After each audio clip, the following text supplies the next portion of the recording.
Быйыл Байтегин кирбей калды. Байтегин азыр өзү жаңы чыгып келаткан жаш бала да бул.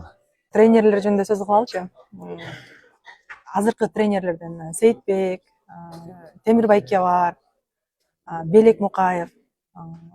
Мындай кайсы тренерлердин оюн жүргүзгөнү күчтүүрөөк? Үчөө тең эле мыкты. Белек Мукаев болсо өзү жана школа деген балдарды алып чыгып атат, мисалы жакшы балдарды өстүрүп чыгып атат.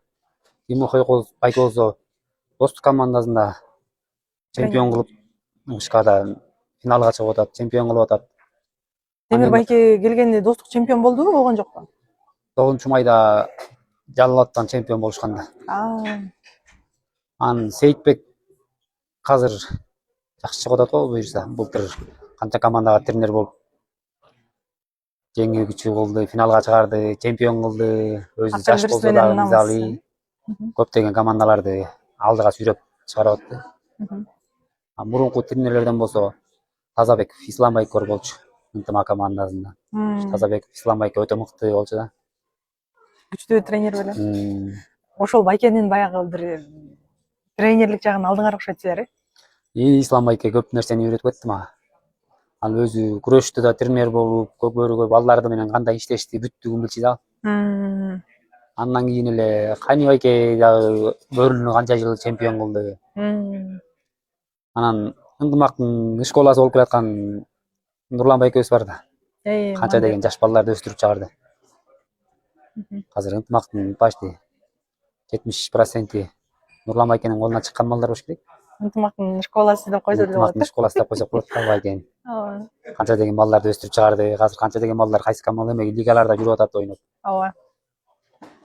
Баягы таластан чыккан көп жаштарды Нурлан Байке дагы өстүрүп атат. Нурлан Байке көп өстүрүп чыгарды да балдарды. Оюнчулар боюнча да сөз кылалычы. Оюнчулардан кайсы оюнчулар, мисалы кайсы коргоочулар күчтүү сиз үчүн?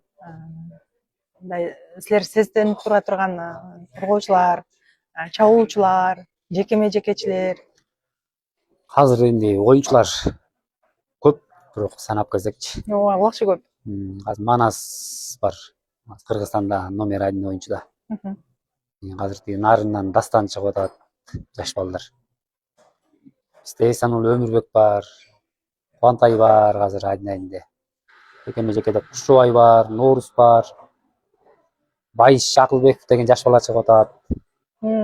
Жаш балдар көп болуп атат азыр. Коргоочулардан азыр Эрлан Төлөбеков жакшы коргоочу. Эмко бар жакшы коргоочулардан. Жаштардан, Айтып келсек көп, бирок оюнчуларчы. ШКда мисалы 12 алып алса ошо 12си тең мисалы ар ким өзүнүн жумуштарын так аткарган оюнчулар да көбүнчө элечи. Булар жаңылышпайт дагы да көп. Жокчу, бирок азыр ушул жерден мындай сенин адамгерчилигиңе мен баа бердим. Көп эле мындай соперник командаларчы мыкты жигиттердин атын атай бербейт да. Мисалы азыр Кыргызстанда номер 1 чабуулчу деп Манасты атап өттүңөр. Мындай кээ бир командалардан мен соперник болгон командалардан ушул мыкты деген сөздү кээде укпайм да. Мындай ушул сөздү уккум келет, күтөм. Бирок ошол нерсени айтпайт. Бирок сен соперник командалардан ушулар мыкты деп айтканыңа, мындай адамгерчилигиңе, ачык айтканыңа сан бердим. Биз эме да. Биз өзүбүз мисалы берде клубтар аралык оюнда бир 40 мүнөт же 45 мүнөт эле ич ара ойногонубуз эле болбосо, бул жаш балдардын Кыргызстанда өсүп келаткан балдардын бизге жүрүз эле жагы бар да, мисалы сборный Кыргызстан болуп каяка барса дагы ошо Кыргызстандын атын коргой турган балдар ушулар да. Анан ушул балдар менен сыймыктанбаганда кайсы балдар менен сыймыктанабыз. Туура. Андан бизде азыр командалар көп. Көкбөрүнүн деңгээли өсүп атат десек болобу бул нерсе менен?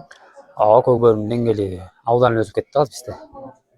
Мурунку будан бир 2012-2011-лердеги азыр биринчи лигалардын оюндары мындай эле болчу да мурда. Азыр ШКнын оюну өтө эле өсүп кетпеди. Азыр 2000-те удалениега чыктың эле гол да. Мурда удаление чыкса деле анча гол албай эле. Карапка деген оюн бар болчу. Карапка менен жетелешип, напыркы болуп жүрүшүп сала албай калган да күндөр болчу да андай. Азыр удалениега чыктың дегенче эле 45 секундтун ичинде гол салса болот да. Жаңылдың эле гол болот. ар бир минутаны уже эсептеп ойнойсуңар, жаңылбай ойногонго аракет кылат экенсиңер да. Ошентпесең азыр бүттүк эле вышкада чалуучулардын баары кылдың табыз эле болду, салат да гол. Канча жашыңардан баштап тренер болуп баштадыңар? Кайсы командаларга буга чейин баягы тренер болуп жеңишке жеткирген да командалар бар да. Кененирээк айтып берсеңер. Тренер болуш деле кыйын энди. 12 баланын, 12 аттын жоопкерчилиги мойнуңда болот да. Оюнду жүрүшүнө карата оюнду өзгөртүп жибериш керек. Ошол жактарда болот. Алкан Ата деген команданы алып чыккам 2018. 2 оюн алып келип, 3 оюн алып келип вышкага чыгарганбыз, ал оюнда командаларда чемпион кылып. Анан ошондон бери эле ынтымак командасында келатам. Ынтымак командасында ошондо 2019 баштап болуп калабы? 18 жылдары Берки Байке болчу, Урмат Байке болчу. Урмат Байке. Шертбек Урмат Байке. 17. Ооба. Андан кийин эле ынтымакта жүрүп атып, анан былтыр жаңы чыккан Талас деген команданы алып чыктык. Ошо Талас командага эмне болуп келип калдыңар? Мен Талас командасын чыгарып аткан Картештин ээси Рустам деген дос бала болот. Ошо команда чыгаргандан кийин ошол дос бала тренер болуп бер дегенден кийин ошо мен тренер болуп келип 2 оюнда вышкага чыгарды ал команда буюрса. Ооба, 2 эле оюн ойноп, жогорку лигада алып кетти. Көптөр чыга албай жүргөн вышкага чыкканбыз, анан Тилекке каршы быйыл чыкпай калдык командада. Быйыл баягы командалар көп, анан белгилүү бир себептерден улам жоюлуп кетти окшойт ал команда, же кийин чыгабы, келечеги барбы? Мен келечеги билбейм, эмки эле чыгарсамбы деген немелер болуп атат, анан пока азыр точно белгисиз да, быйыл чыкпайт. Анан Таласта негизи былтыр 11 команда катышыптыр да, 40 жаш мененчи. Норус турниринде эле бир эсептегенибизде ошо 11 команда чыгып аткан. 11 команданын ичинде көбүндө эле силер жардам берип жүрдүңөр окшойт. Ооба, көбүндө эле жардам берип атып, мен келип чакырат, болуп берип кой дейт, ошол жерге барып киргизип чыгарып бересиң. Талас областын командасы болгондон кичине колдон келген кызматты кылып коюш керек да. Колдон келип турган убакта дейсиңерби? Келип турган убакта.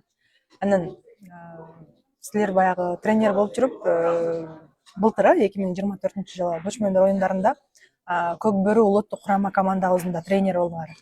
Көк Бөрүгө мен болдум, Көк Барга Кани Байке болду тренер. Көк Барга Кани Байке, силер Көк Бөрү болдуңар. Анан Көк Бар убагында ал жакта бир ызы чуулар болду, ар кандай болду, ошо бир кыскача токтоло кетели.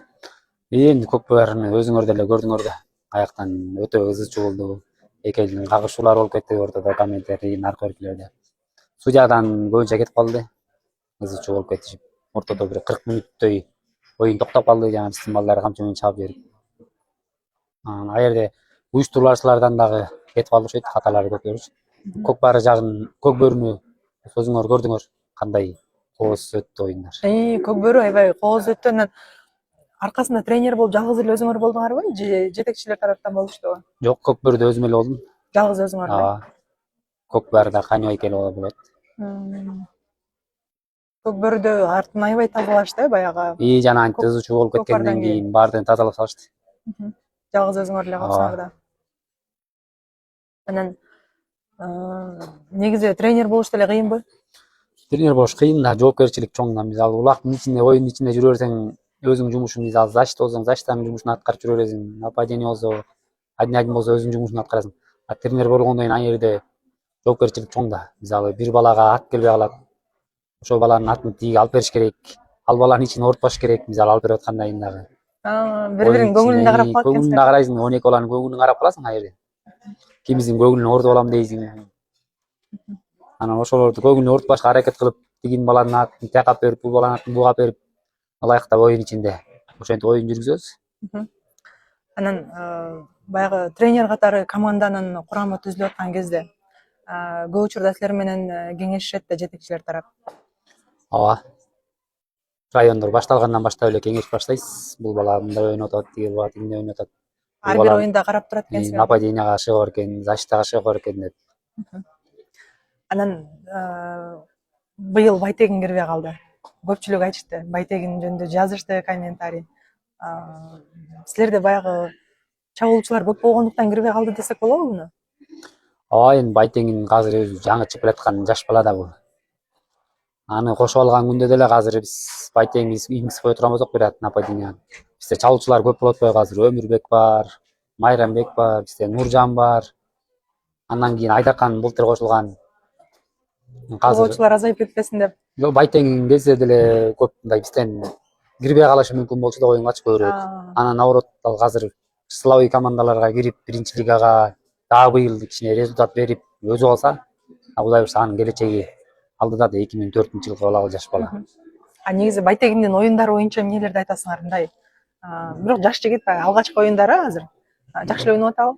Байтең азыр Кыргызстанда жаш балдардын, алдыңкы балдардын катарына кирип калды да азыр оюндары. Өтө жакшы ойноп атат. Просто биздики ошол ынтымакка кошуп алган күндө быйыл бала кичине дагы өссү деп Бакаятадан өсүп келсе, анан Кудай буюрса эмки жылдардан деле кошулса, Келечеги алдыда. келечеги алдыда. Көкбөрү улуттук курамында былтыр көчмөндөрдө тренер болдуңар. Андан ошол эле жогорку лиганын оюнчуларына тренер болуп баягы момундай кыл, тигиндей кыл, өзүңөрдүн баягы тренерлик неме менен эсептеп бардыгын айтып аттыңар да. Азыр оюнчулар ошолордун бардыгы эсинде да, алардынча. Кийинки оюндарда ошолорду силерге кайра пайдаланып баягы силерге соперник болот да. Ал жагынан да коркунуч жокпу? Жок, энди ал жагынан эмнеге коркунучтуу? Биз баратканда Кыргызстандын намысын коргойбуз деп бардык да. Болго энди Кыргызстан ичиндеги клубтар аралыгы эле оюнда. Ал нерсенен үйрөнүп калганы мен негизи анча мынча нерсемди жаш балдар үйрөнүп калса, ошого сүйүнөм да, мисалы үйрөнүп калганыначы. Мен ал нерсени үйрөтпөгөндөн эмне кылмайлык жаш балдарга. Наоборот, баягы силердин советтер менен бир ийгиликке жетип, ошол нерсени пайдаланып кетсе кубанат экенсиңер да. Ошентип үйрөнүп калгандары жакшы да. Ушул убакытка чейин канча ат чаптыңар? Өзгөчө купулга толгон аттар. Жалпы эле аттарыңар боюнча айтып бересиңерби? Мен бул убакка чейин көп ат чаптым. Мен бияка лигага чейин чапкан, ынтымакка чапканга чейин Таласта бир көк атым бар болчу. Ошол ат менен чыккам негизи. Жеке көк ат болчу. Ынтымакка келгенден кийин Айсарны чаптым. Анан Эбро бар болчу. Ошол Эбро менен чаап жүрдүм. Алекс деген ат бар болчу. Анан көп эле купулума талган азыр буюрса Мустанг болуп атат. Экөөбүз канча жылдан бери. Канча жыл болду? 2019 ошо 20 бери эле чаап келатам. Азыр канча жашта ошол Мустанг? Азыр жаска бир 5 азыйбы, 6 азый го дейм. Жаш эле экен да? Жаш эле, Кудайга шүгүр. Да, купулга аябай толгон ат болду окшойт силерге. Мен купулума толгон, көрөрмандардын да купулуна толгон ат да бул негизи өзү. Негизи эле Мустанг, Жоки деп чыгарып калышат го силердин видеолорду. Элдин астында барат, мында өзгөчөлүнүп секирип жүргөнү көп адамга жагат да муну. Баскандар башкача. Ооба. Бул атты баягы командадан коргоочу жигиттерден да мен минейин дегендер болду беле? Мен минейин деген балдар болот, бирок энди пока мен Капитан оюндан чыгып кеткенге чейин инбейт деле го дейм. Инбейин деген балдар бар.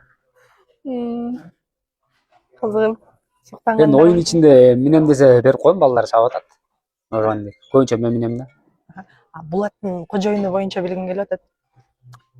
Мунун кожоюну Жумабеков Дастан байкебиз. Дастан байкенин атыбы? Убагында канча суммага келди эле негизи? Аттар кымбатка Көкбөрдө. Бул ат эмеге келген?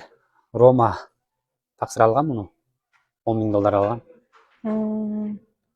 Рома деле ошо кайра эле өсү алган баасына эле азыр Талас районунун президенти Дамир мырзага өткүзүп берген.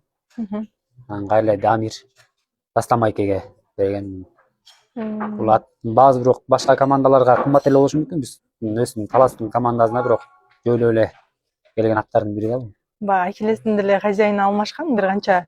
Бирок ошол суммада эле ичара ошондой эле сатылган экен да. Ошол сыяктуу турбайбы Мустангка дагы? Ошондой эле Дастан байкеге деле ошондой кайра эле Дастан байкеге келген да. Кудайга шүгүр, азыр Дастан байкенин ордунда биз чаап атабыз. Башка командалардан баягы кызыгып сатып алабыз деген сунуштар болду беле? Сатып алабыз деген командалар көп эле го дейм, бирок бул ат сатылбайт да. Дастан байке өзү Талас областынын президенти болгон. Анан кийин сатпайт деп ишенесиңер? Ишенем да мен Дастан байкеге. Вдруг сатып берсечи? Сатпайт го дейм. Может, сатып берсечи? Сатылбаш керек. Жакшы. Көкбөрдө негизи элечи кызыктуу учурлар болот. Бир кайгырган дагы күндөр болот. Енді есте қаларлық күндерді айтып бересіңербі? Есте қалар күндерді айтып берсек, біз 2000